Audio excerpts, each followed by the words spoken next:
Assalamualaikum warahmatullahi wabarakatuh. Waalaikumsalam Assalamualaikum warahmatullahi wabarakatuh. Selamat pagi, yang kami hormati Ketua Departemen KSM Obstetrik Ginekologi sekaligus sebagai Ketua POGI Cabang Surabaya, Dr. Brahmana Askandar, SPOG Konsultan, kepada sekaligus sebagai narasumber pada hari ini, kemudian Dr. Wita Saraswati, SPG Konsultan, narasumber kita yang berikutnya, dan Dr. Pujo Hartono, SPOG Konsultan, Onkologi sebagai moderator. Kita sudah sampai pada webinar TAS, seri TAS Tanya Apa Saja yang ke-33, kali ini mengenai topik onkoginekologi, yaitu seputar manajemen kanker endometrium. Baik, untuk yang pertama kali kami mohon kepada Dr. Brahmana Askandar untuk dapat membuka acara ini. Silakan Dr. Brahmana. Assalamualaikum warahmatullahi wabarakatuh. Selamat pagi. Terima kasih Dr. Pandu. Terima kasih Dr. Pujo, Dr. Wita, dan semua senior guru besar sejawat semua.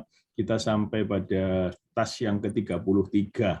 Jadi mudah-mudahan TAS ini bermanfaat. Terus setiap minggu jam 10 login, hanya 1 jam saja, tapi kita bisa menambah wawasan kita. Pada pagi hari ini topiknya adalah kanker endometrium. Kira-kira peran SPOG itu apa? Jadi tidak melulu onkologi yang bisa didiskusikan di sini. Kemudian bagaimana pengalaman para SPOG sejawat semua di lapangan menghadapi kanker endometrium. Kemudian bagaimana merujuk, bagaimana dirujuk balik, dan lain-lain. Mudah-mudahan kita bisa diskusikan semua di sini. Dari saya demikian, jangan bosan-bosan mengikuti Tanya Apa Saja setiap minggu selama 1 tahun penuh ini. Mudah-mudahan tahun depan bisa berjalan terus. Terima kasih. Wassalamualaikum warahmatullahi wabarakatuh. Waalaikumsalam warahmatullahi wabarakatuh. Terima kasih Dr. Brahmana. Jadi TAS ini harapannya bisa sharing gitu, sebetulnya lebih santai formatnya, tidak webinar yang serius, supaya sejawat SPOG di daerah bisa sharing pengalaman, kemudian update dari pakar dan praktisi di tersier, bagaimana manajemen terkait kasus-kasus yang lebih mungkin kasus spesialistik atau juga bisa kasus sehari-hari sebetulnya. Jadi kami ingatkan kembali, saya sebagai host, apabila ada pertanyaan atau diskusi bisa disampaikan pada kolom Q&A atau bisa raise hand atau bisa chat, nanti kami akan bantu highlight. Demikian, berikutnya saya serahkan kepada Dr. Pujo Hartono sebagai konsultan untuk dapat membimbing diskusi sebagai moderator. Silakan Dr. Pujo. Terima kasih Dr. Pandu. Baik, Assalamualaikum warahmatullahi wabarakatuh. Yang terhormat Ketua Departemen, Ketua POGI Surabaya, Ketua ID Cabang Surabaya, juga narasumber pada siang ini, Dr. Wita dari Departemen Kepala Divisi Onkologi, para guru besar, teman-teman sejawat semuanya. Nggak terasa ya 33. Jadi kali ini kita membahas CA endometrium. Menurut saya kok cenderung meningkat ya CA endometrium ini. CA cervix nggak berkurang, CA ovarium juga tambah, CA endometrium juga tambah meningkat. Jadi tambah banyak semua. Dulu kita cenderung untuk katastrofik, penyakit katastrofik termasuk kanker ini kita hadapi serius, tapi ketutup dengan COVID, tapi mudah-mudahan kita bisa care lagi dengan kasus-kasus ini. Baik, jadi sebetulnya ya ini kalau menurut saya cenderung meningkat, kemudian terbanyak memang postmenopause ya. Kemudian, tetapi hati-hati juga nona juga ada. Yang jadi masalah adalah bagaimana case finding atau early detection. Ada kemudahan sebetulnya, ada faktor-faktor predisposisi. Nanti ada perubahan diagnosis, staging, dan sebagainya, kemudian pengobatan-pengobatannya. Baik, Dr. Brahmana, kalau nggak salah ada 2 macam ya, Dr. Brahmana, tipe. Barangkali teman-teman perlu tahu juga ada tipe CA endometrium, tipe 1, tipe 2. Kira-kira bagaimana, Dr. Brahmana? Ya, terima kasih, Dr. Pujo. Jadi angkanya memang secara internasional pun meningkat karena terkait lifestyle, kemudian obesitas dan lain-lain. Nah, secara umum ada 2 tipe, yaitu tipe 1 dan tipe 2. Tipe 1 itu klasik, jadi dependent pada estrogen.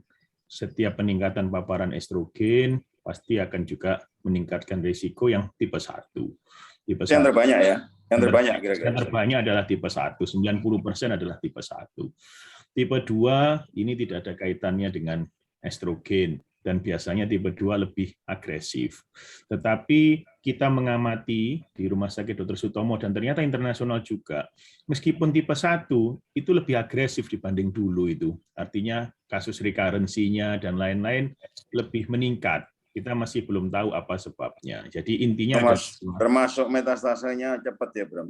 Ya. Metastasisnya, kemudian recurrence-nya yang dulu-dulu terkesan damai begitu kalau si endometrium, sekarang ya lumayan tidak damai lagi karena setiap tumor bot setiap minggu itu hampir selalu itu selalu ada juga kasus endometrium yang recurrence dan lain-lain. Jadi tipe 1 dan tipe 2 intinya, Dr. Pujo. Makasih. Ya, terima kasih.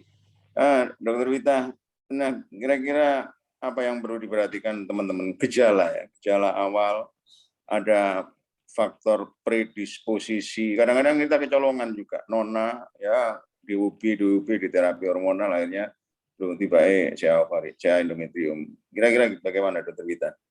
Ya, terima kasih, Dr. Pujo. Jadi ini kembali ke lifestyle sebenarnya ya.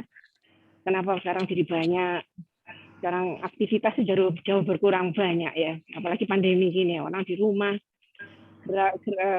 aktivitas fisik itu berkurang. Dan kemudian sekarang itu dienakkan ya, lifestyle dan makanan segala macam itu. Dan kemudian jangan lupa, itu sebenarnya bisa diprediksi sejak anak-anak ya. Kalau obes, itu harus kita kasih tahu pasien bahwa merupakan predisposisi untuk CA endometrium nantinya. Jadi untuk kita kenal predisposisi pertama, kalau terutama yang tipe 1 yang kita bisa detail tentang predisposisi ya sebenarnya. Kalau tipe 2 itu unpredictable dan poor prognosisnya. Kalau tipe 1 itu yang terbanyak, seperti kata Dr. Brahmana tadi disampaikan, lebih dari 90% itu terkait dengan lebih banyaknya lifestyle, estrogen unopposed gitu ya, orang yang gemuk, kemudian diabetes, hipertensi.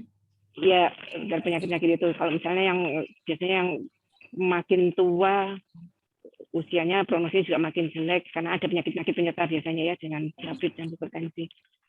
Selain obes, kemudian penggunaan obat-obatan tertentu, misalnya terapi hormonal yang tanpa disertai progestin, hanya estrogen saja, menyebabkan hiperplasia yang unopposed. Itu, dokter. Kalau ras di kita hampir sama ya. Kalau di jurnal itu dikatakan ras yang kulit hitam itu prognosis dananya lebih jelek, tapi di kita kan enggak ya, hampir sama. Gejalanya apa, Dokter Wita? Gejalanya mungkin teman-teman belum tahu. Ya, yang awal-awal. Ya. Jadi untuk yang tipe 1 itu khas karena biasanya didahului dengan hiperplasia endometrium, biasanya bleeding dari awal. Kenapa orang datang lebih awal? Orang tuh kalau haidnya kacau itu sudah bingung gitu ya, Dr. Pujo. Sehingga kalau misalnya pun CA endometrium lebih awal diketahui, sehingga prognosisnya lebih baik. Paling sering ya itu. Yang sukar itu memprediksi kalau yang tipe 2, karena tidak melalui hiperplasia, atrofi pun bisa. Karena dia terkait dengan gangguan yang lebih. Baik, terima kasih. Terima kasih, Dr. Wita. Dr. Brahmana, jadi bleeding, gangguan haid, atau barangkali lebih sering disebut dysfunctional uterine bleeding ya, DUB. Kira-kira apa yang perlu diperhatikan? Kadang-kadang terus diantisipasi dengan pengobatan, ya pokoknya menyelesaikan masalah perdarahannya, tetapi kita nggak memikirkan jauh di balik itu. Kira-kira bagaimana, Dr. Brahmana? Oke, terima kasih. Jadi secara umum begini, kalau kita mendapat perdarahan pasca menopause, kemudian berdarah lagi per vagina, itu tidak normal. Jadi itu untuk di lapangan, jangan sampai... Ini untuk yang menopause ya? Ya, yang tidak menopause memang agak sulit. Kalau tidak menopause begini, saya akan bercerita yang menopause dan tidak menopause. Menopause intinya begitu ada perdarahan pasca menopause, transvaginal sonografi. Jadi keliru kalau perdarahan pasca menopause kuret itu keliru. Jadi karena perdarahan pasca menopause TVS-nya lebih dari 4 mm baru kita sampling endometrium, mau kuret mau pipel nanti kita diskusikan. Nah, yang kedua, kalau kurang dari 4 mm itu tidak ada yang kanker endometrium dengan tebal endometrium kurang dari 4 mm. Kalau misalnya masih reproduktif aktif, kapan kita mengambil sampling? Dua, satu, kalau misalnya dengan hormonal kemudian tidak mempan, ternyata tidak membaik, maka kita harus memikirkan untuk mendapat hasil spesimen endometrium. Atau yang kedua, mau mudah simple di praktek sehari-hari, kuret itu pakai pipel. Pipel itu kayak tabung hisap begitu, dihisap, masukkan formalin, kirim ke dokter PA. Setiap mau operasi boleh saja, wong tidak invasif. Tapi kalau mau invasif, misalnya kuret, kita punyanya kuret, ditanggungnya kuret, maka boleh dicoba hormonal. Ketika hormonal tidak membaik, harus diambil sampling endometriumnya. Terutama kalau usia 40 tahun ke atas. Bahkan ada beberapa kasus juga kurang dari 30 juga bisa terjadi. Mungkin begitu, Dr. Pujo. Ya. Jadi pada yang nona pun harus kita pikirkan itu juga ya, termasuk kuret atau pipel itu juga ya. Iya, meskipun nona. Ya. Dulu itu stadium kanker itu kan, kanker endometrium itu kalau nggak salah diukur besarnya sekian dan sebagainya. Gitu. Nah sekarang kan sudah ada perubahan. Kira-kira bagaimana, Dokter Brahmana? Termasuk kaitan dengan gambaran dari hasil spesimen endometriumnya dari kuret atau pipel. Oke. Jadi begini, mengenai kanker endometrium itu satu, kita itu menentukan stadium pasti stadium berapa itu adalah berdasarkan temuan operasi berikut pemeriksaan hasil histopatologinya. Makanya istilahnya adalah surgical staging. Stadium ditentukan pada saat operasi. Tapi pada kondisi-kondisi kita tidak bisa operasi, maka clinical stadium dipakai. Misalnya terbatas pada uterus dan lain-lain begitu. Nah, stadium itu penting. Faktor prognostik utama adalah stadium. Kemudian yang kedua, lymph node metastasis. Kalau ada lymph node-nya, maka berkurang angka ketahanan hidup berkurang 30-40%, begitu ada lymph node metastasis. Jadi misalnya begini, stadium 2 angka ketahanan hidup 70%. Tapi ketika stadium 2 itu disertai lymph node metastasis, tapi untungnya stadium sudah berubah mengikuti ada tidaknya lymph node metastasis. Kalau dulu tidak. Tetapi yang baru kalau ada lymph node metastasis bukan stadium 2 lagi, langsung stadium 3, otomatis prognosisnya akan menurun. Jadi intinya stadium dan lymph node metastasis itu yang paling penting, plus yang lain-lain, Dr. Pujo, ada LVSI dan lain-lain sebagainya. Jadi intinya kanker endometrium itu memang saat ini surgical staging, stadium ditentukan berdasarkan pemeriksaan saat operasi. Makanya itu penting. Nanti kalau diizinkan mungkin 5 menit terakhir sama moderator saya akan peran SPOG umum pada kanker endometrium. Terima kasih, Dr. Pujo. Oke, baik. Terima kasih, Dr. Brahmana. Dr. Wita, ini kan kita berbicara dengan teman-teman SPOG umum, ya. Usia endometrium, ada kemudian mau dioperasi. Kira-kira gimana? Memungkinkan nggak teman-teman melakukan operasi pada CA endometrium? Operasinya sebetulnya kan enggak seribet CA ovarium atau CA cervix ya, kira-kira. Kira-kira bagaimana? Ada sesuatu yang perlu perhatian dari hasil kuret itu, ada sesuatu warning nggak? Ini sebaiknya dirujuk aja lah. Ini sebaiknya ini masih bisa dioperasi. Kira-kira bagaimana, Dr. Wita? Iya, Dok. Jadi layaknya seperti pasien yang akan kita operasi, evaluasi praoperasi itu sangat penting. Dalam hal ini anamnesis penting, termasuk faktor-faktor predisposisi pasien, termasuk di keluarga kemungkinan ada yang jenis yang poor prognosis. Tapi selain itu berdasarkan kuret juga bisa. Kuretnya apakah well differentiated grade 1 termasuk grade 2 itu yang termasuk yang low risk sebenarnya. Atau kemudian yang endometrioid yang grade 3 atau yang bunyinya bukan endometrioid ya, serous, papillary dan sebagainya, itu harus sangat penting artinya. Walaupun nanti ternyata setelah operasi ternyata meleset, karena yang biasanya kuretnya itu kita kan sampling ya, tidak mengambil semua bagian dari endometrium, itu bisa miss.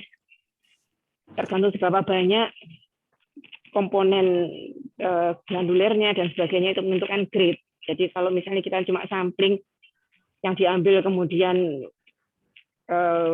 kecil sedikit dari komponen yang glandulernya, sehingga kita menganggap bahwa itu sebagai well differentiated, yang komponen non squamous-nya itu kecil, kita under treatment jadinya ya. Nah, tapi itu seringkali begitu kita bawa, tidak apa-apa sebenarnya, tetap ada peranannya. Kemudian selain kuret tadi, imaging apakah terbatas pada endometrium, misalnya sampai endometrium itu lebih dari setengah kah, itu penting. Jadi masih ada peranan dari SPOB umum dari apa yang didapatkan pada saat preoperasi. Itu Dr. Pujo. Baik, terima kasih. Ada pertanyaan dari Dr. Indi.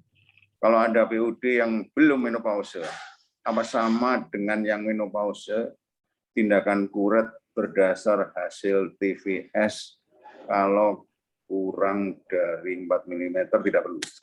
Kira-kira bagaimana, Dr. Brahmana? Jadi, oke, terima kasih, Dr. Indi. Patokan 4 mm itu adalah patokan pasca menopause, Dr. Pujo. Jadi yang kalau pramenopause tidak ada patokan. Yang ada itu patokan pasca menopause, tidak ada kanker endometrium, hampir tidak ada. Itu 99% negatif verdict value-nya kalau tebalnya kurang dari 4 mm endometriumnya. Kalau lebih dari 40 mm harus disampling. Atau misalnya sebagian endometrial thickness-nya kurang 4 mm, tetapi ada bagian satu sisi yang ini ada menebal, ada kemudian gambaran bentukan sesuatu, ya juga harus disampling juga. Jadi intinya 4 mm itu gambaran pasca menopause. Kalau premenopause tidak ada patokan pasti, karena kadang susah juga kalau bleeding banyak begitu. Terima kasih, Dr. Pujo. Ya, tergantung datingnya juga ya, kira-kira. Ya. Mungkin nambahin sedikit, Dr. Pujo. Nambahin sedikit, Dr. Pramana tadi. Yang susah itu memang kalau yang premenopause gitu ya. Karena ketebalan bukan jadi patokan. Jadi biasanya kita melakukan pemeriksaan itu TVS setelah kita coba dengan hormonal biasanya. Dia sensitif dengan hormonal apa tidak? Kalau sudah hormonal, sudah kita coba tidak respons dan masih tebal, baru kita mungkin perlu kuret dan sebagainya. Itu aja, Dr. Pujo. Ya, dulu biasanya dilakukan medical curettage ya, dikasih progesteron, kemudian stop withdrawal, kemudian dimulai dengan terapi ya, sederhana pil KB. Karena mengenai pemakaian hormonal kontrasepsi yang combine, ini kan terkesan juga mengurangi resiko endometrium. Kira-kira bagaimana, Dr. Pramana? Dibandingkan orang yang tidak memakai hormonal kontrasepsi, meskipun di sisi lain tentu ada plus minusnya. Gimana kira-kira? Ya, oke. Jadi combined oral contraception, pil KB kombinasi itu sampai sekarang masih menjadi faktor protektif untuk kanker endometrium tipe 1. Yang memakai pil KB kombinasi 5 tahun, itu risiko kanker endometrium tipe 1-nya berkurang 60% itu. Bahkan kalaupun ternyata sudah stop pakai 5 tahun kemudian stop, efek protektifnya masih ada 1 tahun kemudian setelah stop, 1-2 tahun setelah stop. Jadi memang karena apa? Karena pil KB itu salah satu mekanismenya menipiskan endometrium, jadi endometriumnya tidak hiperplasi dan lain-lain. Jadi masih protektif, Dr. Pujo, masih. Oke, baik, terima kasih. Tipe 1 tapi, tipe 1, tipe 2 tidak terkait pil KB. Menunggu pertanyaan. Nah, operasinya bagaimana, Dr. Brahmana, Dr. Vita mungkin punya gambaran, teman-teman. Operasinya apa ya? Tetap simple hysterectomy, TAH, BSO, atau perlu dilakukan apa lagi yang terbaru? Silakan, Dr. Vita dulu, silakan. Dr. Vita dulu. Ya, baik. Jenis operasinya dan kemudian apakah nanti perlu adjuvan apa enggak, pertama-tama memang tergantung kuretnya, dokter. Jadi kayaknya kuret itu mutlak harus didapatkan, kita dapat sampelnya itu. Karena kalau misalnya well differentiated, kemudian pada imaging itu terbatas pada terus gitu, itu masih bisa kita buat simple hysterektomi ekstravasial ya. Yang masih diperdebatkan sampai saat ini kan adalah limfadenektominya itu kan. Dulu sebelum tahun 80 perlu limfadenektomi, itu yang kendala untuk teman-teman di daerah itu. Kadang-kadang begitu kuretnya ada, pokoknya baunya CA dikirim gitu, karena menganggap bahwa operasinya ini pasti akan melibatkan KGB dan sebagainya. Padahal kalau kuretnya itu grade 1, walaupun tadi saya bilang mungkin masih miss ya, ternyata nanti ketemunya grade 3 bahkan gitu, tapi itu bisa kita patokan, terutama imaging juga. Nah ini ada pertanyaan juga, kapan CT scan-nya disarankan begitu kan? Nah kalau misalnya hasil kuretnya itu ternyata grade 3, itu perlu kita lihat secara menyeluruh, karena kan prognosinya lebih jelek, dan kemudian operasinya tidak bisa hanya hysterektomi, karena perlu diseksi kelenjar dan sebagainya. Jadi kalau itu well differentiated, grade 1, kemudian terbatas pada uterus, itu metastasis KGB-nya itu juga kurang dari 5% dikatakan di literatur itu. Jadi masih ada perannya untuk RPUG umum. Itu Dr. Pujo. Dr. Brahmana ada yang nambahin? Bu, ini saya pas Dr. Wita diskusi, saya coba cari PowerPoint. Boleh enggak saya nampilkan PowerPoint hanya 15 PowerPoint hanya dalam waktu 3 menit kira-kira ya. Kita coba aja ya, itunya ya. Boleh dok, monggo dok. Ya, saya izin ya, ini ya. Ya, soalnya belum banyak pertanyaan. Nanti kalau banyak pertanyaan kita. Nah, ini judulnya saya kasih judul aja, peran SPOG pada kanker endometrium langsung begitu ya. Nah, kalau kita lihat umur terbanyak 55 sampai 64. Ada juga yang seperti Dr. Pujo bilang 20 sampai 34 tahun ada kejadian itu 1,5% loh ya. Jadi ada. Mediannya memang 63 tahun ya.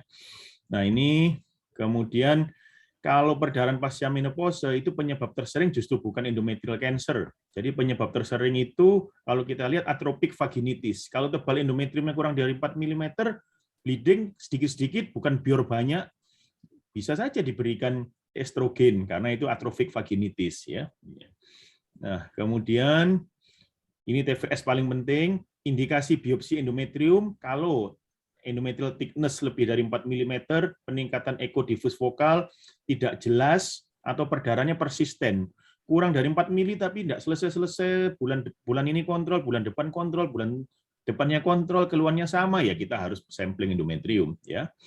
Nah, ini informasi mengenai grade sangat penting, sehingga sejawat-sejawat di daerah, dimanapun tempat bekerja, kalau kita melakukan kuret, kemudian ngirim ke PA, itu permintaan formnya itu harus dipancing PA-nya.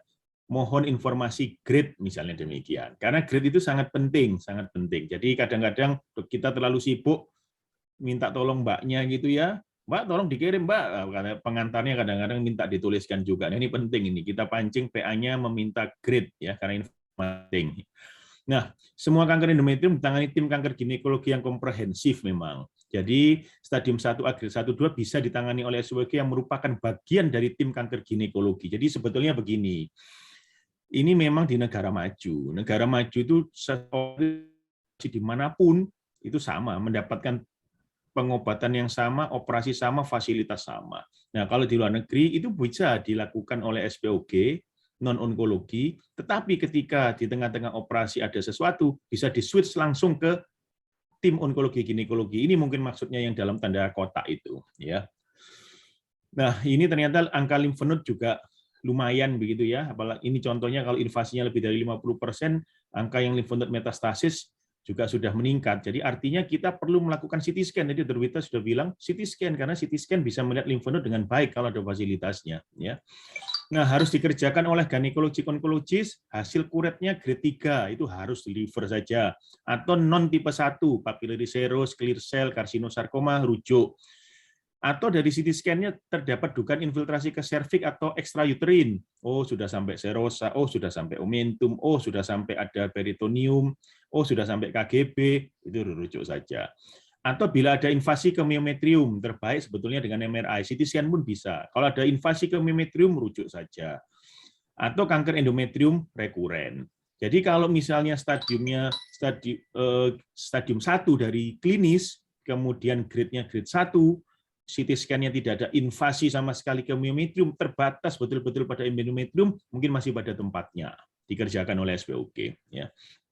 Jadi MRI itu useful untuk lihat limfonode metastasis ya. Jadi sebetulnya MRI saya tidak tahu, cuman mungkin kendala coverage JKN dan lain-lain. Memang kalau di Rumah Sakit Dr. Sutomo, saya sama Dr. Wita, Dr. Pujo mungkin bisa lebih enak. CT scan, MRI, CT scan itu semua ditanggung JKN atau ditanggung rumah sakit karena kita center tersier, pasien tidak bayar sama sekali itu ya. Jadi ini THBSO dan THBSO dengan KGB. Bahkan kita kalau KGB itu melakukannya sampai para-aortik. Jadi di Rumah Sakit Dr. Sutomo sampai para-aortik. Jadi para-aortanya dibersihkan ya. Jadi sekali kita melakukan limfadenektomi sampai para-aorta ya. Nah, jadi syaratnya pastikan jenis histopatologinya grade 1 atau 2, pastikan tidak ada infiltrasi ke serviks, pastikan tidak ada invasi ke memetrium, pastikan tidak ada penyebaran di luar uterus, pastikan bila durante operasi ditemukan sesuatu ada onkolog yang take over operasi. Ini bisa dikerjakan oleh SPOG. Mungkin ini yang paling penting, yang poin terakhir ini Dr. Pujo. Jadi masih ada role-nya. Tapi yang tidak boleh adalah tidak menyingkirkan sesuatu ini, kemudian kita kerjakan karena bisa under treatment. Mungkin itu Dr. Pujo yang dapat saya sampaikan. Terima kasih. Jadi ini menarik. Saya kira kita memang teamwork, kemudian cancer networking ini kan juga perlu ya. Ya. Ini kalau misalnya memungkinkan Kak, jadi teman-teman mau operasi, kemudian kan tidak harus satu tim dalam satu tempat ya. Ya. Misalnya konsultasi, dok saya punya pasien ini kalau saya buka gimana? Nah kita mungkin bisa berdiskusi. Kalau teman-teman ngapalno itu ya angel. Kita bisa berdiskusi. Saya kira kita terbuka ya. Jadi tim onkologi di Sutomo kan paling tidak untuk Jawa Timur. Silahkan saja mungkin teman-teman ingin melakukan operasi, kita bisa ya diskusi, gambarannya bagaimana, ininya bagaimana, kita masih memungkinkan ya Dr. Brahmana kira-kira. Masih memungkinkan. Jadi tim working itu kan di luar negeri memang ya semua lengkap ya, di semua rumah sakit timnya lengkap. Kalau misalnya kita tidak bisa antar rumah sakit, Dr. Pujo, antar rumah sakit. Ya, misalnya di satu rumah sakit, gimana harus dipersiapkan sebelumnya ya. Terima kasih. Mungkin. Jadi PR kita itu ke depan memang tim working, Dr. Pujo, bukan solo player lagi. Ya. Dan networknya ini kan juga perlu dibangun ya.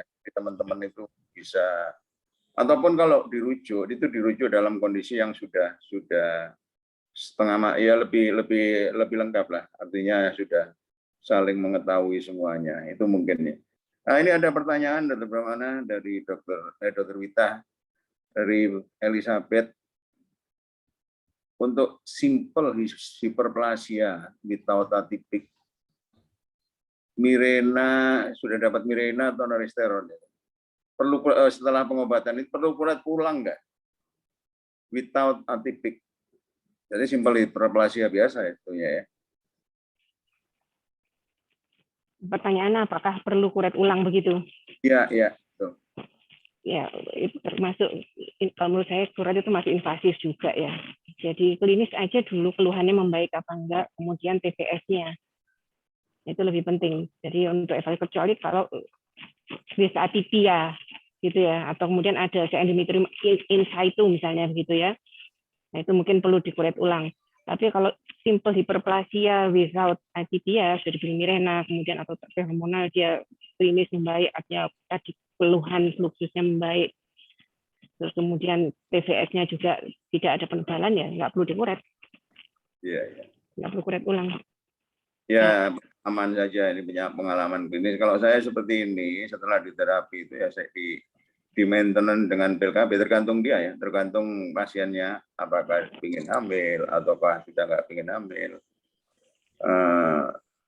Biasanya maintenance dengan pil KB lebih bagus, atau kalau memang dengan Mirena ya bisa diulang mungkin. Mirena ini bisa menyebabkan endometrium memang tipis sekali sampai Dokter Brahmana, ada yang bertanya itu tentang genetic testing. Saya pernah dapat rujukan dengan bawa satu buku tebel genetic testing semuanya. Ini kira-kira bagaimana? Sudah sampai seperti ini kah di tempat kita? Silakan Dokter Brahmana. Oke, terima kasih. Jadi itu pemeriksaan sitogenetik itu bakal menjadi tren ke depan. Nah, kalau saya boleh bercerita, ke depan itu prediksi saya itu disparitas pelayanan kesehatan antara negara maju dan negara berkembang akan semakin lebar. Kenapa demikian? Karena operasi semakin mahal, operasi dengan robotnya dan lain-lain lah mungkin teknologinya. Kedua, medikamentosa makin mahal, yang bisa ngikutin itu negara maju. Pemeriksaan juga makin mahal. Nah, sitogenetik itu berkembang, Dr. Pujo. Jadi kalau misalnya kita di luar negeri, itu kita ada spesimen si endometrium, terutama si ovarium, si endometrium pun juga, itu spesimen tumornya itu diperiksa sitogenetiknya, ada mutasi apa di tumornya itu dan lain-lain, dan kemudian hasilnya itu juga dicantumkan, ini terdapat mutasi ini, approval FDA-nya, obatnya, targeted terapinya ini, dan tidak murah juga, bisa 50 juta sebulan dan lain-lain. Jadi memang sudah mengarah ke sana. Nah, karena pertanyaan penting tidak tes genetik, mungkin tes genetik yang dimaksud ini mungkin bukan pada tumornya. Mungkin kapan sih seseorang perempuan itu tes genetik, saya ini kira-kira risknya berapa persen. Itu kalau pada endometrium, karena topiknya kita endometrium, itu yang paling utama terkait familial adalah Lynch syndrome. Itu ada tesnya, bisa dites kita di klinik genetika, kita itu kira-kira terkait Lynch syndrome atau tidak. Misalnya ada probabilitasnya kita itu terkena endometrium sekian persen, di atas 30% misalnya ya, itu maka sikap-sikap protektif harus sudah ditawarkan. Protektif apa? Kalau childbearing age-nya selesai, fertility-nya sudah artinya tidak penting lagi, maka kita hysterectomy. Tapi kalau fertility-nya masih penting, bisa kita berikan combined oral contraception. Jadi kepentingannya gitu. Jadi ada 2 tes itu pada mereka yang masih sehat, yang kedua sitogenetik pada spesimen PA-nya itu. Itu berkembang pesat. Makasih Dr. Pujo. Baik, terima kasih Dr. Brahmana. Dr. Selain operasi tadi, ada nggak mungkin ya memang harus ada semacam terapi ajuvan untuk endometrium, apakah di radiasi, di kemo dan sebagainya, ataupun hormonal? Silakan Dr. Wita. Ya. Ini ajuvan setelah operasi maksudnya, Dok? Ya, ya. Oh, ya. Jadi kapan kita memberikan ajuvan atau tidak tergantung histo PA bahan yang sudah dioperasi tadi. Pertama, tentu stadium ya. Kalau tadi stadiumnya masih klinis, sekarang stadiumnya surgical. Apakah stadium 1, stadium 2, dan seterusnya. Grade-nya bagaimana? Jadi kalau grade-nya itu grade 3, walaupun itu stadiumnya 1, sudah beda dengan kalau grade 1, stadium 1. Kemudian dikatakan Dr. Brahmana di up to date itu dikatakan bagaimana apakah SBR itu kena, misalnya begitu ya.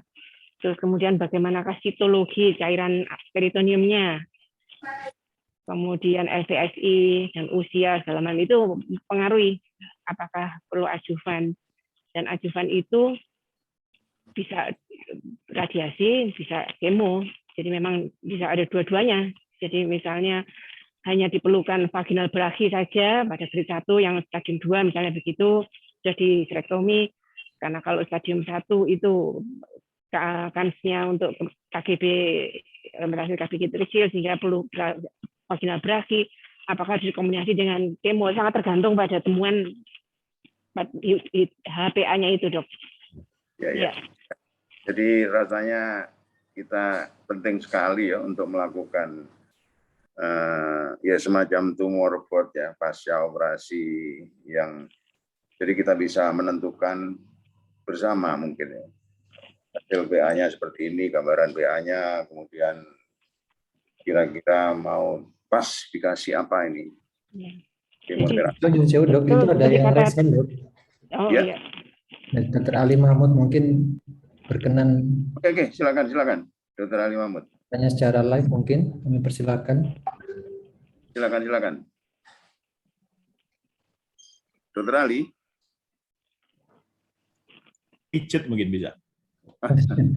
Oke. Kalau itu Dok, yang kalau saya izin bertanya boleh Dok. Kalau misalnya membedakan primernya tumor dari CA endometrium atau CA cervix itu sekarang paling mudah bagaimana gitu Dok? Dokter Brahmana. Silakan. Dr. Wita. Oh, silakan. Dr. Wita dulu aja, Dr. Wita. Maaf. Kenapa dia pertanyaannya stadium CA cervix atau CA endometrium stadium 2 begitu ya? Ya, cara membedakan primernya dari mana, kan mungkin terapinya bisa berbeda gitu. Iya, jadi penting sekali untuk inspikulo ya, paling enggak ya. Cuma nanti kalau misalnya cervix itu berdungkul, ini CA endometrium atau CA cervix kan begitu ya. Tentu saja beda, ya, lagi-lagi pemeriksaan fisik dan keluhannya, terutama keluhan perdarahan.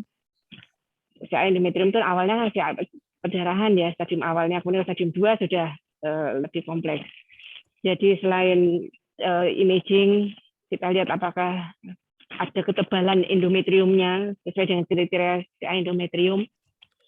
Kemudian dari biopsi, apa itu biopsinya itu bisa dilakukan IHC, kadang-kadang dicari ini CA endometrium apa CA cervix, misalnya begitu. Karena yang terakhir itu diupdate, walaupun misalnya CA endometrium stadium 2 yang dulu dilakukan radikal, itu saat ini pun masih kontroversi. Ada yang hanya melakukan extravagial, hanya kemudian ditambahi dengan PLNC, baik itu selektif atau komplit. Jadi itu mungkin ya. Jadi kalau stadium 2 atau itu CA cervix, ya paling tidak biopsi spesimennya harus diperiksakan apakah ini asalnya dari cervix atau dari endometrium, dan kemudian tampilan dari endometriumnya secara menyeluruh. Kalau saya endometrium kan terusnya besar, endometriumnya tebal. Kalau yang tadi yang endometrium yang didahului dengan hiperplasia. Itu Dr. Pujo. Mungkin Dr. Bamana dan lain-lain. Ya. Saya boleh nambahkan ya, dikit ya. Jadi memang itu sering di lapangan, sering pada kita hadapi sehari-hari, Dr. Pandu. Jadi apakah ini kanker serviks kemudian infiltrasi ke endometrium, apakah ini kanker endometrium infiltrasi ke serviks? Itu sama, yang similar seperti itu dengan ovarium dengan endometrium. Apakah ini endometrium ke ovarium, apa ovarium ke endometrium? Oke, kita bahas yang pertama, serviks dengan endometrium ya. Itu kalau di center tersier kita bisa memeriksakan spesimen PA-nya dengan vimentin, Dr. Pujo. Jadi imunohistochemistry diperiksa bagian PA untuk membedakan ini arahnya ke endometrium ke serviks, apa serviks ke endometrium. Nah, kemudian timbul tanda tanya, kira-kira beda enggak sih manajemennya itu, lapo dibedakno nek manajemennya sama, misalnya demikian kan. Oke, sekarang kalau endometrium itu sampai ke serviks, maka kira-kira stadium 2. Pada endometrium itu semua masih ada peran operasi pada endometrium, berbeda dengan kanker serviks. Kanker endometrium stadium 4 pun itu masih ada peran operasi. Operasinya untuk apa pada stadium 4? Satu, untuk mengurangi perdarahan kalau bleeding. Yang kedua, untuk mencegah fistulasi dari vagina dan rektum, mencegah, karena itu kalau infiltrasi terus bisa ke depan nembus buli, ke belakang nembus rektum, itu bisa dicegah itu. Jadi tujuannya itu. Jadi masih ada peran operasi. Tapi pada 2B kanker serviks, misal bukan 2B, memang asalnya dari serviks ya, itu kalau sudah sampai ke endometrium naik, biasanya sudah inoperable, karena operasi pun sulit, dan yang kedua tidak ada manfaatnya dalam hal survival. Jadi memang sangat berbeda manajemennya, termasuk radiasinya, kemudian kemoterapi, sequence-nya juga berbeda. Itu Dr. Pujo, terima kasih. Baik. Tapi saya kira kalau melihat faktor predisposing ya, antara CA cervix, beda ya. Ya. Mungkin teman-teman juga jangan lupa tentang anamnesis ya. Kemudian data-data keluarga sudah punya anak atau belum. Kadang-kadang kita hal-hal sepele yang mendukung kita untuk wah ini kira-kira lebih cenderung ke CA endometrium yang terus melebar ke bawah atau dan sebagainya. Mestinya itu bisa membantu. Nah ini yang rasanya kita harus terus mengingatkan bahwa mulai dari anamnesis, kalau saya melihat anamnesis bagian dari komunikasi sebetulnya. Dari situ kita sudah bisa berkomunikasi dengan baik, pasien mau diapakan aja mestinya lebih nurut ya. Kemudian pemeriksaan dasar ginekologi, sering sekali kita langsung USG, langsung CT scan, langsung MRI, lali periksa inspikulo, vaginal tusi, rektal tusi dan sebagainya. Baik, ada pertanyaan, Dokter Dokter Pan, Tambah sedikit boleh, Dok? silakan. Iya, problem apakah itu CA cervix yang ke endometrium atau ke endometrium ke cervix itu tidak hanya di daerah, Dok. Yang di sini pun sering kita tumor board itu masih tetap kontroversi yang kita perdebatkan di ajang tumor board itu, termasuk ini sebenarnya CA cervix atau CA endometrium itu tidak sedikit, artinya banyak. Dan kemudian pemeriksaan tambahan-tambahannya termasuk kita jadi lupa sebelum-sebelumnya pasien ini, akhirnya flashback kita, pasiennya keluarnya apa sih sebelumnya, sebelum dioperasi itu apa sih gitu. Dan yang sering itu adalah sudah dioperasi di luar, indikasinya miom. Gitu ya, sampai di sini ternyata CA cervix atau malah CA endometrium. Nah, itu yang repot karena kemudian kita tidak bisa memflashback ceritanya kan. Gitu. Jadi ya betul kata Dr. Pujo tadi, anamnesis, predisposisi segala macam itu penting, termasuk evaluasi pra operasinya itu. Ya, itu mungkin tentang dari saya, Dr. Pujo. Ada yang menarik, Dr. Brahmana, ini pertanyaan. Jadi ya kadang-kadang faktor pasien, faktor kita sendiri, mahal dan sebagainya untuk tindakan persiapan lebih awal termasuk uret. Akhirnya karena usianya sudah tua, sudah Dok, saya diangkat aja rahimnya. Kira-kira bagaimana keuntungan dan kerugiannya, Dr. Brahmana, terkait dengan endometrium? Oke, kalau kita misalnya perdarahan pasca menopause tanpa kuret, kemudian kita langsung histerektomi, kita harus agreement dengan pasiennya. Agreement. Jadi yang penting itu agreement, yang penting kan akadnya begitu ya. Bu, ini saya lakukan operasi di sini, kalau Ibu mau tanpa kuret, tapi dengan catatan ya, kalau ternyata ada penyebaran hasilnya ganas, maka operasi saya mungkin perlu tindakan selanjutnya. Mungkin tindakan selanjutnya bisa operasi, mungkin bisa kemoterapi, mungkin bisa radiasi. Jadi tergantung akadnya, tergantung agreement dengan pasien.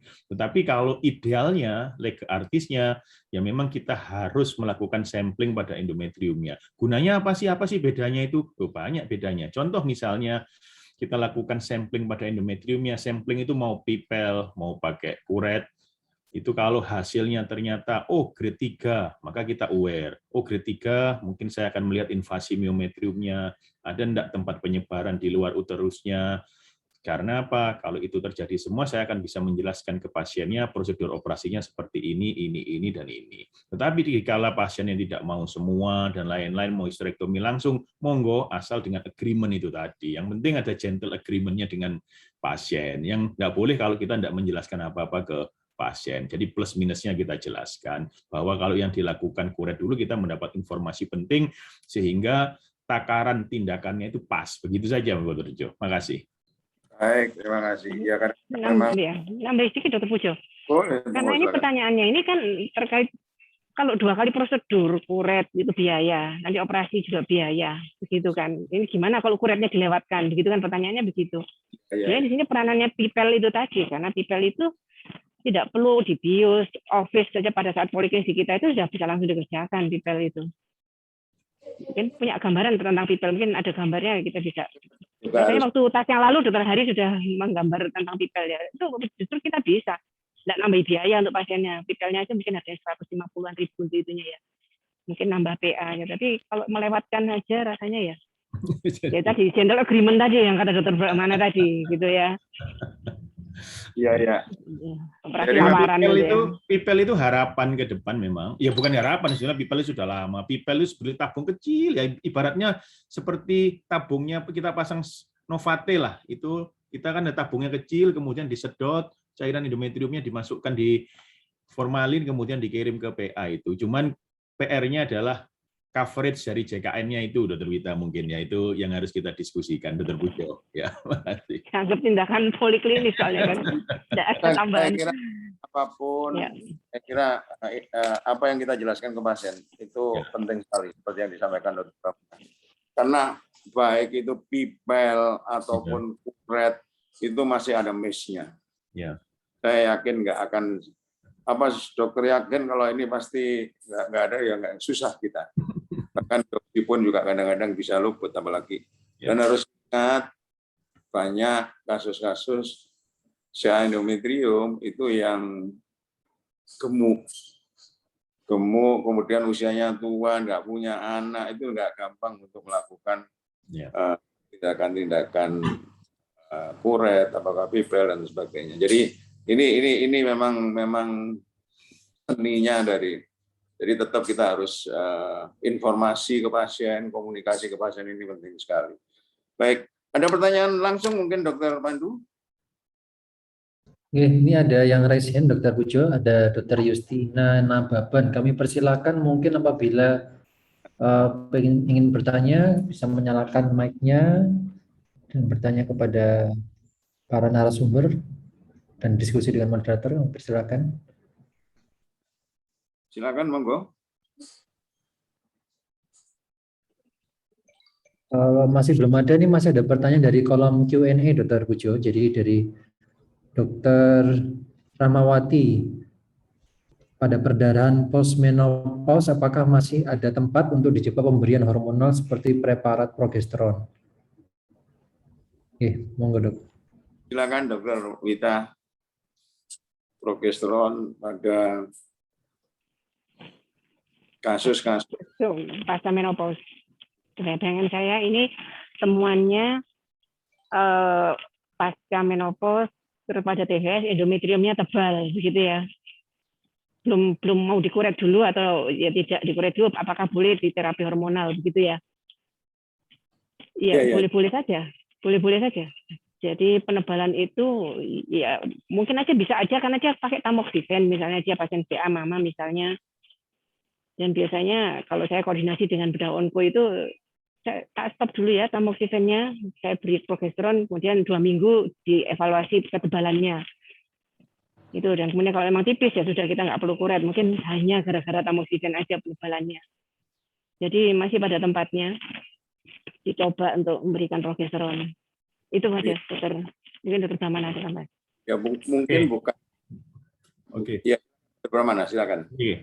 Jadi itu tadi ya, kalau perdarahan pasca menopause, kalau tebal endometriumnya kurang dari 4 mili, ini yang nggak pakai tamoxifen ya. Kalau tamoxifen bisa sampai 8 mili itu. Kalau kurang dari 4 mili, pada yang nggak pakai tamoxifen, kemudian bleeding, bisa dicoba preparat hormonal. Sudah hampir kita malah dikasih estrogen ya, dokter Brahmana ya. Malah dikasih estrogen supaya nggak bleeding. Malah tambah estrogen. Ya. Nah, kalau ada sesuatu curiga lebih dari 4 mili, apalagi ada mes begitu ya, ya itu kita harus sampling begitu, bisa dengan pipel atau kuret. Jadi ada tempatnya, Dr. Pujo, selama kita bisa menyingkirkan. Tapi sekali lagi kita memberikan itu harus dengan gentle agreement, sekali lagi istilah saya itu. Jadi artinya akad itu jelas. Bu, saya berikan terapi hormonal ini, tapi kalau misalnya tidak respon atau perdarahannya makin banyak, maka ibu harus dilakukan kuret atau pipel. Karena kalau enggak nanti kalau kena pasien yang educated kemudian sangat kritis, ini gara-gara dikasih hormon ini saya jadi kanker, ternyata kemudian 2 bulan kemudian dikuret kanker begitu. Mungkin itu Dr. Pujo masih. Terima kasih. Ya. Cuman ya harus betul-betul tahu ya bagaimana mekanisme hormonal. Jadi kalau endometriumnya menebal, mestinya ada rangsangan estrogen lebih dahulu ya. Kalau terlepas dari itu kanker atau enggak. Kemudian kalau kita kasih progesteron, sebelumnya sudah ada rangsangan estrogen, kita tahu pasti akan menebalkan dan otomatis akan menghentikan. Cuman ya enggak selamanya ya. Kalau terus pengobatannya sampai kapan? Harusnya ada waktu tertentu, apa seminggu atau 2 minggu, kemudian justru terjadi withdrawal bleeding.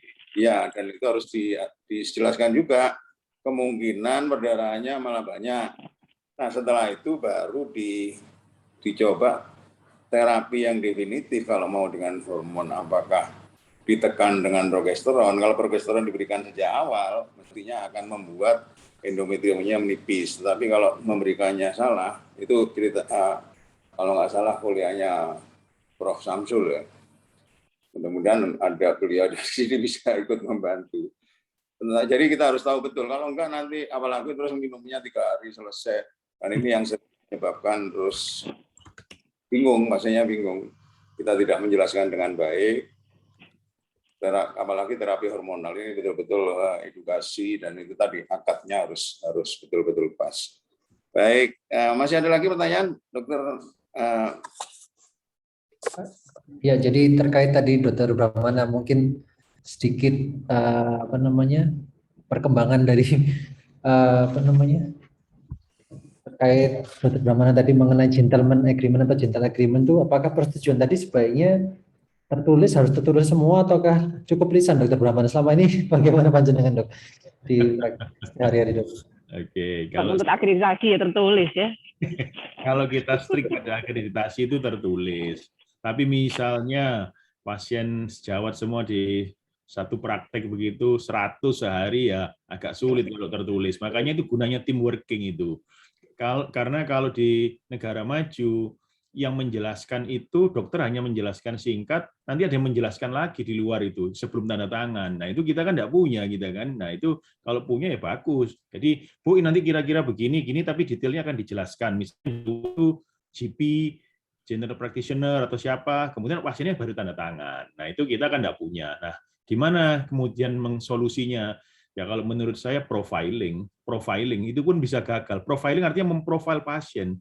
Pasien ini profilnya bagaimana ini? Dr. Pujo kan ahli memprofil pasien. Jadi profiling itu sangat penting itu untuk kita bersikap.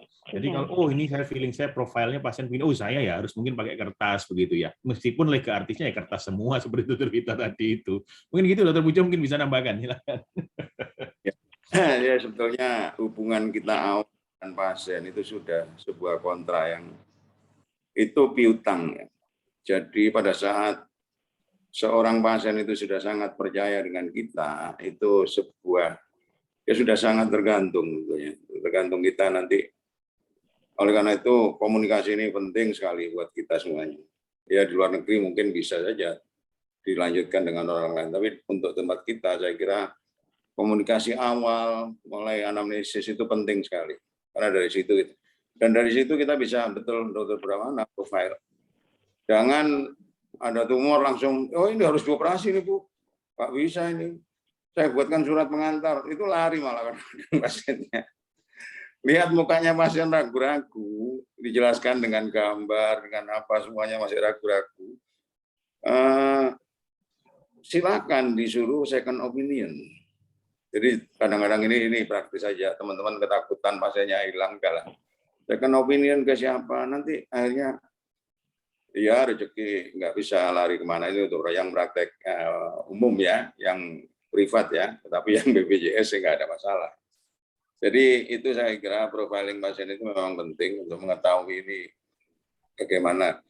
Dan ya kalau di rumah sakit sekarang ya tertulis, ya mungkin kita sudah masuk era digital ya, teman-teman mungkin juga dalam praktek itu juga ya sudah mulai ya, yang muda-muda ini digitalisasi.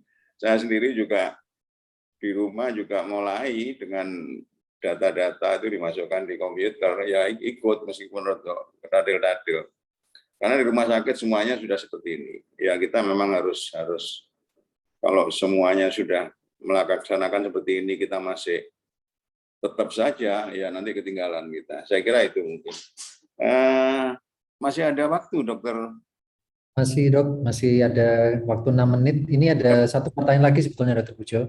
Jadi, ya, terkait ini izin saya bacakan, nggih. Jadi terkait perdarahan postmenopause, tapi ini agak melenceng dari topik kanker endometrium mengenai perdarahan postmenopause dengan atropik vaginitis. Mungkin bisa dijawab sekarang. Ya, bagaimana protokol terapi estrogen pada postmenopausal bleeding dengan atropik vaginitis? Yang pertama. Kemudian yang kedua, apakah perdarahan postmenopause itu akibat dari estrogen dari lemak tubuh yang pada pasien dengan obesitas? Dokter, ya silakan. Dokter Brahmana, Dokter Wita. Oh, Dokter Wita dulu silakan. Kalau nggak salah ini sudah kita bahas waktu tas beberapa yang lalu ya. Mengenai hari mungkin ya. Ya. Silakan Dokter Wita. Mohon maaf, apa Dokter Pandu tadi? Estrogen. Anapos estrogen maksudnya pada orang obes. Itu ya. Apakah perdarahannya itu akibat obesitasnya, terus kemudian protokol atropik vaginitis pada postmenopausal bleeding, Dok? Jadi itu bisa dibedakan ya. Karena karena estrogen yang unopposed itu memberikan efek, dia memberikan hiperplasia atau pada fase proliferasinya pada endometrium itu. Jadi beda tampilannya dengan kalau atrofi vaginitis ya. Yang ditanya kan atrofi vaginitis nggak nyambung ya atau gimana atau budaya. Jadi kalau memang itu, kenapa Dokter Pujo? Postmenopausal bleeding itu kan 6% hanya Atrofi. endometriumnya, yang lain-lain itu bisa atrophik vaginitis, Ya. bisa poli, sebagainya. Nah, tadi dijelaskan bahwa ada terapi estrogen pada yang atrofik seperti itu. Nah, ini bagaimana kira-kira? Ya, jadi kalau memang sudah menopause, sudah menopause, katanya ada menopause, kemudian ada atrofi vaginitis, itu bisa kita berikan topikal yang estrogen untuk mengatasi postmenopausal bleeding-nya. Tapi juga dilihat tadi endometriumnya menebal apa tipis. Jadi rasanya walaupun orang itu obes, kalau yang kita berikan itu topikal estrogennya itu bisa mengatasi cervicitis atrofinya itu atau vaginitis atrofinya itu.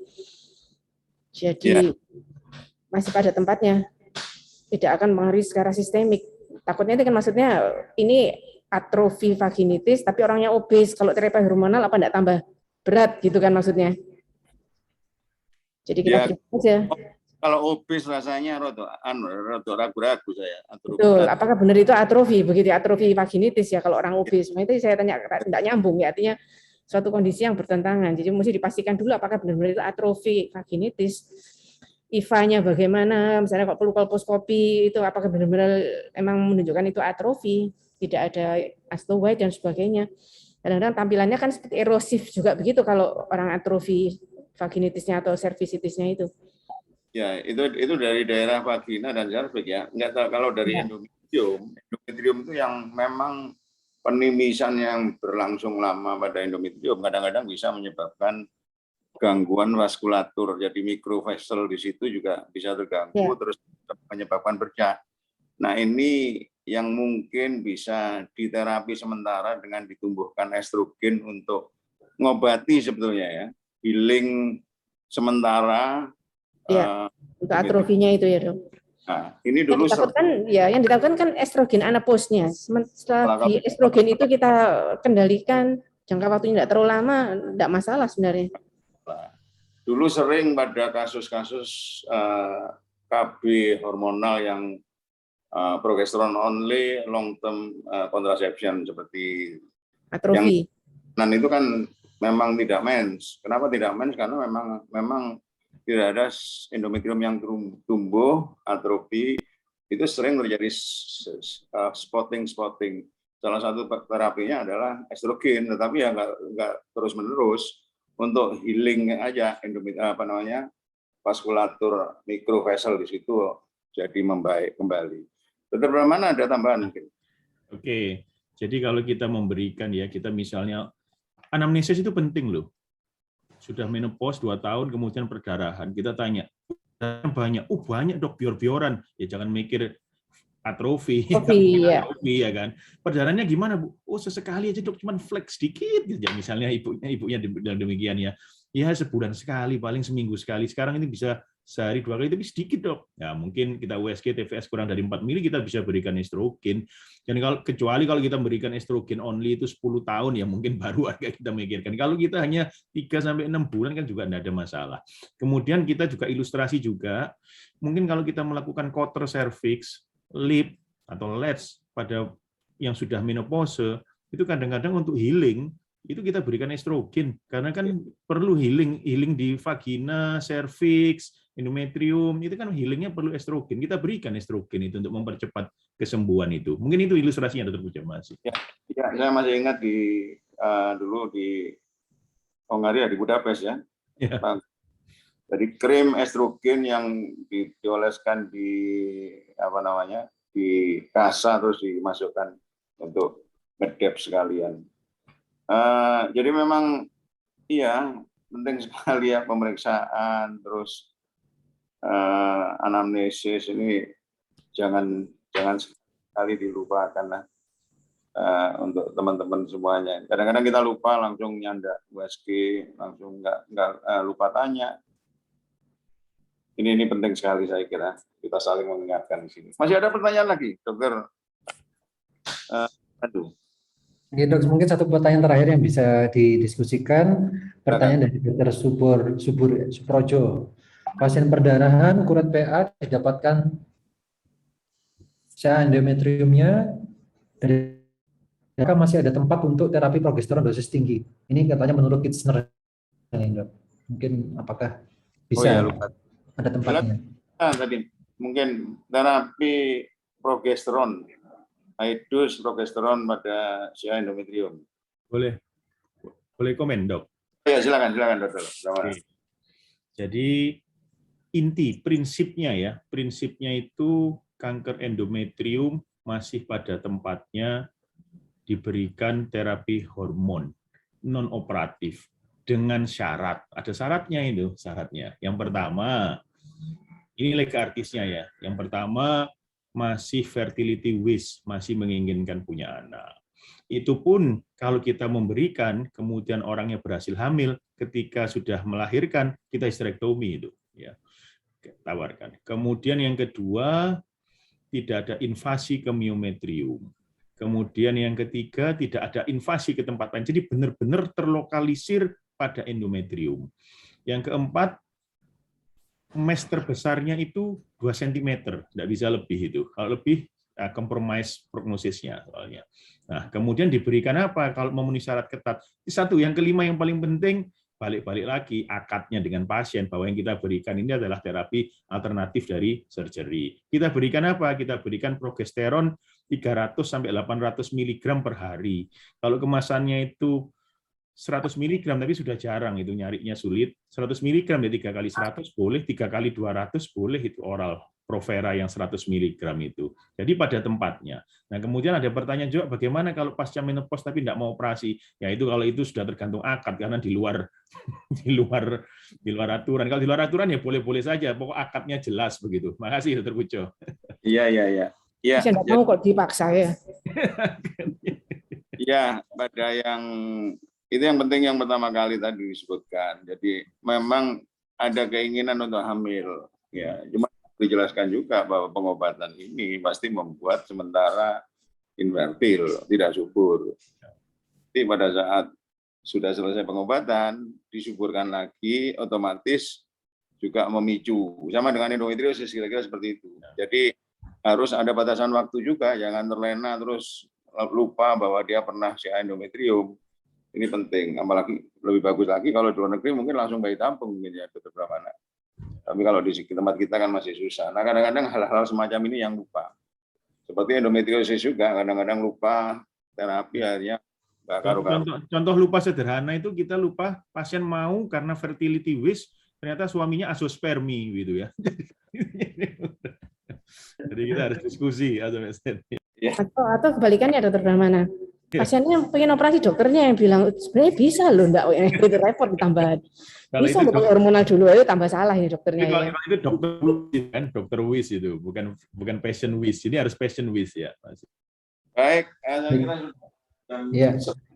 Karena waktunya sudah habis, sudah selesai, kami mohon kepada moderator Dr. Pujo untuk dapat menyimpulkan key point dari tes pada hari ini. Silakan Dr. Pujo. Baik, terima kasih. Jadi memang ada kecenderungan CA endometrium cukup meningkat ya karena pola hidup dan sebagainya. Kemudian gejalanya sederhana sebenarnya, mesti perdarahan ya, perdarahan. Apakah itu mayoritas memang pada post menopause, meskipun pada usia yang sebelum menopause juga sangat mungkin. Dan hati-hati pada kasus-kasus nona, kadang-kadang kita karena keterbatasan ini akhirnya tidak bisa atau tidak berani melakukan apa-apa, meskipun tetap dengan akad tadi bisa kita sampaikan bahwa kita perlu untuk melakukan sesuatu tindakan untuk diagnostik. Teman-teman masih punya kesempatan untuk melakukan operasi ya, mungkin kita perlu membuat jejaring ya. dari dalam hal kayak gini, kita punya WA, punya grup, mungkin bisa dikonsultasikan. Saya punya kasus seperti ini, enaknya bagaimana.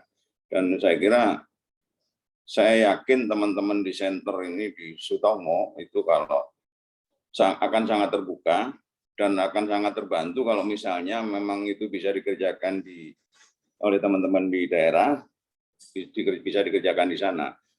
Tentunya akan sangat terbantu sehingga nggak semuanya dirujuk ke pusat ini.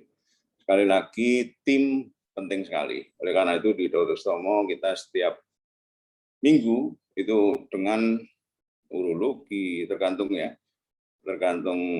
OP yang terkait dengan yang rutin pasti dengan radiologi, dengan PA, itu selalu kita membuat tumor board, sehingga sejak awal keputusan apa yang mau kita lakukan, kemudian pasca operasi, temuan, dan sebagainya, itu selalu bisa kita komunikasikan dengan baik. Sekali lagi, saya ingat yang disampaikan Dr. Brahmana, tidak ada dokter yang paling jago. Yang paling jago itu adalah tim yang paling baik. Saya kira itu. Dan sekali lagi, selalu kita mengingatkan pentingnya komunikasi dalam bentuk anamnesis, kemudian data-data pasien, kemudian pemeriksaan dasar yang sederhana. Kadang-kadang kita lupa sama sekali.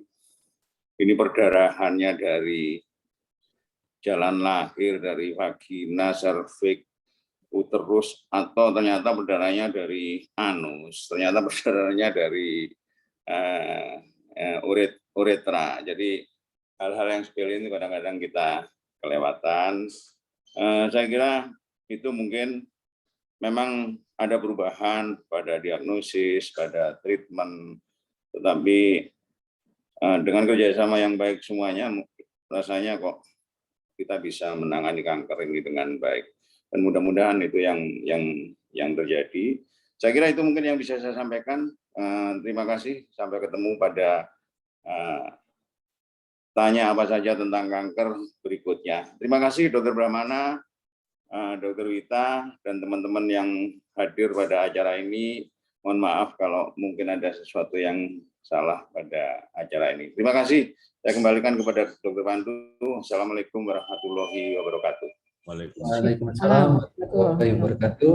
Terima kasih Dr. Pujo sudah memberikan rangkuman untuk TAS hari ini. Berikutnya kami izin tutup acara TAS yang ke-33 mengenai seputar manajemen kanker endometrium. Kami ucapkan terima kasih yang sebesar-besarnya kepada Dr. Brahmana Iskandar sebagai Ketua POGI Cabang Surabaya, sekaligus sebagai Ketua KSM, sekaligus sebagai narasumber, Dr. Wita Saraswati sebagai konsultan, sebagai narasumber, dia juga sebagai Ketua Divisi Onkologi Ginekologi di KSM Obstetrik Ginekologi Rumah Sakit Umum Daerah Dr. Sutomo, pada Dr. Pujo sebagai moderator, dan kepada seluruh peserta TAS hari ini. Terima kasih atas partisipasinya. Sampai berjumpa lagi pada TAS yang edisi berikutnya. Jangan lupa tiap hari Rabu jam 10 sampai jam 11. Terima kasih. Kami tutup. Assalamualaikum warahmatullahi wabarakatuh. Waalaikumsalam warahmatullahi wabarakatuh. Terima kasih Dr. Pujo, Dr. Pandu. Terima kasih semua.